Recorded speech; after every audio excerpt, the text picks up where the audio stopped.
بسم اللہ الرحمن الرحیم۔ معزز خاتم حضرات، السلام علیکم ورحمۃ اللہ وبرکاتہ۔ ایک مسلمان عورت کو کن کن مردوں سے پردہ کی رخصت ہے، یعنی کون سے مرد عورت کے لیے محرم ہیں جن سے ان کو پردہ کرنے کی ضرورت نہیں۔ یہ ہے ہمارے آج کے سبق کا موضوع۔ معمول کے مطابق سب سے پہلے آیت مبارکہ کی بلکہ آیت مبارکہ کے اس ٹکڑے کی تلاوت جس پر آج ہم بات کرنے جا رہے ہیں۔ اعوذ باللہ السمیع العلیم من الشیطان الرجیم۔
معزز خاتم حضرات، اللہ رب العزت کی پاکیزہ کتاب قرآن مجید پارہ ہے 18واں، سورہ مبارکہ کا نام النور اور سورۃ النور کی 31ویں آیت مبارکہ، جس کے ساتھ سفر کرتے ہوئے آج ہمیں چھٹا دن، کیونکہ یہ آیت مبارکہ طویل بھی ہے اور جامع بھی۔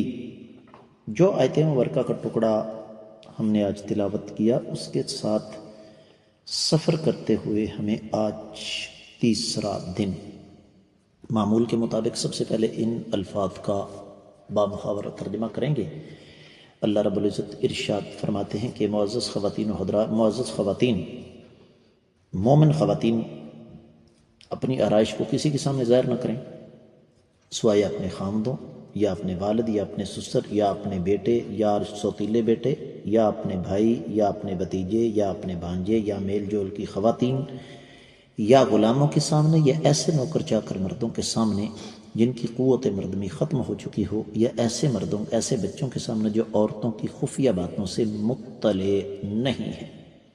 اہل علم نے اس حوالے سے جو سب سے پہلی بات بیان فرمائی ہے کہ مناسبت ہے ایک، اور اس مناسبت کو ذکر کیا امام ابن جزی نے۔ فرماتے ہیں کہ جب رب کائنات نے سابقہ آیت مبارکہ میں اس بات کا حکم دیا کہ کوئی عورت غیر محرم کے سامنے اپنی زیب و زینت ظاہر نہ کرے، یہاں پر فوراً فرمایا کہ کس کے سامنے کرنے کی اجازت ہے، تو فرمایا اپنی زیب و زینت ظاہر مت کرو ما سوائے شوہروں کے۔ اور ظاہر بات ہے شوہر عورت کے جسم و جان کا مالک ہے، زندگی کا ہم سفر ہے۔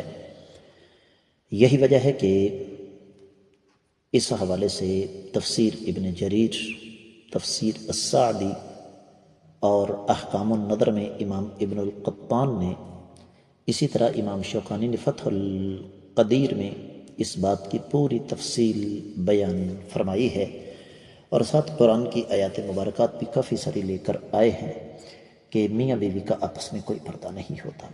اب اگلی بات یہ ہے کہ اپنے باپوں کے سامنے، یہاں باپ سے مراد صرف والد نہیں ہے، بلکہ باپ سے مراد دادا پردادا اوپر تک، اور اسی طریقے سے نانا پرنانا اوپر تک۔ پھر جہاں تک بیٹوں کا تعلق ہے تو بیٹوں سے مراد بیٹے، پوتے، پڑپوتے نیچے تک، اور ستیلے بیٹوں سے مراد بھی ستیلے بیٹے، ستیلے پوتے، ستیلے پڑپوتے۔ یہ ساری کی ساری تفصیل ہمیں بآسانی مل جائے گی تفسیر قرطبی، فتح القدیر، مراح اللبید امام جاوی کی، اور اسی طریقے سے تفسیر ابن جریر میں۔ اب یہاں پر اگلی بات یہ ہے کہ وہ اپنے بھائیوں کے سامنے یا بھتیجوں کے سامنے یا بھانجوں کے سامنے، یہاں بھائیوں سے مراد تینوں قسم کے بھائی ہیں، سگے بھی، عینی بھی، یعنی سگے جن کو عینی کہتے ہیں، باپ کی طرف سے ایک مائیں مختلف، ان کو اللاتی کہتے ہیں، ماں ایک باپ مختلف اخیافی کہتے ہیں۔ بالکل اسی طریقے سے بنی اخوان، بھتیجے بھتیجیاں، اور پھر بنی اخوات، بھانجے اور بھانجیاں۔ یہ تفصیل اگر آپ کو درکار ہو تو اس کے لیے پھر آپ کو تفسیر ابن جریر، تفسیر قرطبی، فتح القدیر، مراح اللبید امام جاوی کی، احکام النظر، پھر اسی طریقے سے اور بھی بہت ساری کتابیں ہیں، جس طرح کے فتح القدیر ہے، کمال بن الحمام کی شرح القبیر ہے، اور مغنی المحتاج امام شربینی کی ہے، کشاف القناع ہے امام بہوتی کی، اس میں یہ ساری تفصیل آپ کو ملے گی۔ اب اگلی بات جو رب کائنات نے بیان فرمائی ہے وہ ہے کہ اپنے جیسی خواتین، اس میں اہل علم نے بڑا لمبا چوڑا اختلاف کیا، جس کو میں آج صرف اشارتاً ذکر کروں گا کہ خواتین سے مراد یہاں کیا ہے۔ امام ابن عطیہ، امام ابن القطان، امام قرطبی، امام ابن جریر، پھر اسی طریقے سے امام ابن العربی احکام القرآن میں، امام الرازی، امام الوسی مادی قریب میں، فقیہ امت، فقیہ العصر شیخ ابن عثیمین، ان کا یہ کہنا ہے، امام رسعنی نے بھی اپنی تفسیر میں، اور امام ابن تیمیہ نے مجموع الفتاوی میں، اور بھی بہت سارے اہل علم نے بڑی قیمتی بات یہاں ذکر فرمائی، اور وہ یہ کہ کسی مسلمان باپردہ خاتون کو کسی بے پردہ خاتون کے سامنے اپنا پردہ نہیں اتارنا چاہیے۔ آپ میں سے اکثریت کے لیے یہ بات بالکل نئی ہوگی، لیکن یہ حقیقت ہے۔ اس کے لیے میں ایک چھوٹا سا واقعہ سنا کر بات کو آگے بڑھاتا ہوں۔ یہ پرانی بات ہے، فرانس کی ایک معروف ماڈل نے اسلام قبول کیا، اور یاد رکھیے وہ لوگ جب اسلام قبول کرتے ہیں نا تو ان کا اسلام میرے یا آپ کے اسلام کی طرح ڈاواں ڈول نہیں ہوتا۔ وہ مطالعہ کر کے مسلمان ہوتے ہیں، اسلام کو سمجھ کر مسلمان ہوتے ہیں، تو ان کے سامنے ہمارا اسلام جعلی ہے۔ تو اس کا دورہ تھا پاکستان کا، خاص طور پر اس نے کراچی میں ایک آڈیٹوریم میں خواتین کے ایک بہت بڑے اجتماع سے خطاب کرنا تھا۔ تو اب ہماری خواتین بیچاری کمپلیکس کی ماری ہوئی، احساس کمتری کی ماری ہوئی، انہوں نے یہ سمجھا کہ فرانس سے ایک خاتون آ رہی ہے، پتہ نہیں کس قدر ماڈریٹ ہوگی، یہ ایک سے بڑھ کر ایک فیشن کر کے وہ گئیں، اب میں اس کی وضاحت نہیں کر سکتا۔ اس کے انتظار کر رہی ہیں، وہ آئی تو سر سے لے کر پاؤں تک برقعے میں ملبوس۔ جب اس نے دائس پر آ کر اپنے سامنے مجمع کو دیکھا تو اس نے اپنا نقاب آگے گرا لیا۔ ایک لڑکی کھڑی ہو گئی اور اس نے انگریزی میں اس سے کہا کہ we belong to same religion, ہمارا مذہب بھی ایک ہے اور ہماری جنس بھی ایک ہے، ہم خواتین ہیں۔ Can you explain what is this? پردے کی طرف اشارہ کر کے اس نے کہا کہ آپ مجھے بتانا پسند کریں گے یہ کیا ہے؟ تو اس نے ایک کاغذ سامنے کیا، کہا کہ میں آپ لوگوں کے لیے یہ چند سطریں لکھ کر لائی تھی کہ ان خیالات کا اظہار کروں گی، لیکن آپ لوگوں کی حالت دیکھ کر مجھے بامر مجبوری یہ کہنا پڑ رہا ہے کہ میں اپنی گفتگو نہیں کروں گی، اس لیے کہ آپ لوگ اس قابل نہیں ہو۔ پھر اس نے کہا جہاں تک تمہارے سوال کا تعلق ہے، چونکہ تم خاندانی مسلمان ہو، باپ دادا پردادا کی طرف سے، لہذا تمہیں اس مسئلے کا علم نہیں، لیکن مجھے پتہ ہے قرآن کہہ رہا ہے کہ ایک با پردہ عورت کو بے پردہ عورتوں کے سامنے بے پردہ نہیں ہونا چاہیے۔ اس نے انہی الفاظ کا حوالہ دیا جو کہ یہاں پر آج ہم پڑھ رہے ہیں، او نسائہن۔ تو اس سے پتہ یہ چلتا ہے قرآن کے اس فرمان کے مطابق کہ مسلمان خواتین کو بے پردہ خواتین کے سامنے اپنا پردہ نہیں اتارنا چاہیے۔ اس کے بعد باری آ جاتی ہے غلاموں کی۔ غلاموں سے مراد یہاں نوکر ہرگز نہیں ہے، یہ بات ذہن میں رکھیے گا، کیونکہ غلام اور نوکر کے اندر زمین آسمان کا فرق ہوتا ہے۔ رویہ سلوک ایک الگ چیز ہے، اس کو سہولیات دینا ایک الگ چیز ہے، لیکن پردے کے حوالے سے غلام کا حکم نوکر جیسا نہیں ہے، اس لیے کہ غلام کی کوئی معاشرتی حیثیت نہیں ہوتی، لیکن نوکر جب چاہے آپ کو چھوڑ کر جا سکتا ہے۔ اس لیے اگر کوئی مسلمان عورت یہ سمجھتی ہے کہ وہ اس آیت کو بنیاد بنا کر یہ کہے کہ نوکر کے سامنے میرا پردہ نہیں، تو وہ بے وقوف اور احمق ہے، اس نے قرآن کو سمجھنے کی کوشش ہی نہیں کی۔ اگلی بات یہ ہے کہ او التابعین غیر اولی الاربۃ من الرجال، اس سے مراد جس طرح کے اہل علم نے لکھا ہے، خاص طور پر امام ابن جریر، امام قرطبی وغیرہ نے اسی طریقے سے خاص طور پر امام قرطبی نے اس پر بڑی لمبی چوڑی روشنی ڈالی ہے کہ ایسا مرد جس کے اندر قوت مردنی نہیں ہے، عورتوں کی خواہش نہیں ہے، ان سے بھی رخصت ہے لیکن عزیمت نہیں ہے۔ پھر بچے ہیں جن کو خواتین کے گھریلو چھوٹے چھوٹے جو خاص مسائل ہیں ان کا پتہ نہیں، امام سمرقندی، امام شوکانی اور پھر امام قرطبی اور امام ماوردی وغیرہ نے اس پر بڑی تفصیل سے روشنی ڈالی ہے کہ ہمیں اپنے بچوں کی تربیت اس نہج پر کرنی چاہیے کہ انہیں خواتین کے خفیہ مسائل کا علم نہ ہو۔ لیکن اگر آج کے دور کی بات کی جائے تو آج کے دور کے بچے تو بہت آگے نکل چکے ہیں۔ تو ان الفاظ سے ہمیں ایک اور سبق بھی ملتا ہے، اور وہ یہ کہ کبھی بھی اپنے گھر کے اندر ایسا ماحول نہ بنائیں کہ بچوں کو وقت سے پہلے یہ پتہ چل جائے کہ ہمارے والدین کا آپس کا تعلق کیا ہے۔ میں اس سے پہلے کئی دفعہ یہ بات عرض کر چکا ہوں کہ ایک نہیں دو نہیں، ہماری تباہی کے کافی سارے اسباب ہیں۔ مثال کے طور پر گھر کا ماحول، بچوں کے سامنے والدین ایسی حرکات کرتے ہیں جو نہیں کرنی چاہیے، نتیجتاً اس سے بچوں کی طبیعت پر اور تربیت پر انتہائی منفی اثرات مرتب ہوتے ہیں۔ پھر گھر کے اندر موجود شیطان کے آلات، فاسٹ انٹرنیٹ، ہر بچے کے ہاتھ میں موبائل، اور موبائل پر وہ کیا دیکھ رہا ہے نہ ہمیں اس سے کوئی غرض، نہ ہم نے کبھی جاننے کی کوشش کی۔ پھر ارد گرد کا ماحول، تو ایسے بچے جن کو خواتین کے خفیہ مسائل کا علم نہیں ہے، ان سے بھی خواتین کا پردہ نہیں ہے۔ اس سے پتہ یہ چلا کہ اگر کسی بچے کو ان امور کا پتہ ہے تو پھر خواتین کو اس بچے کے حوالے سے بھی محتاط رہنا چاہیے۔ آیت مبارکہ کے ساتھ ہمارا سفر ابھی باقی، اسی حصے کو انشاءاللہ کل مکمل کرنے کی کوشش کریں گے۔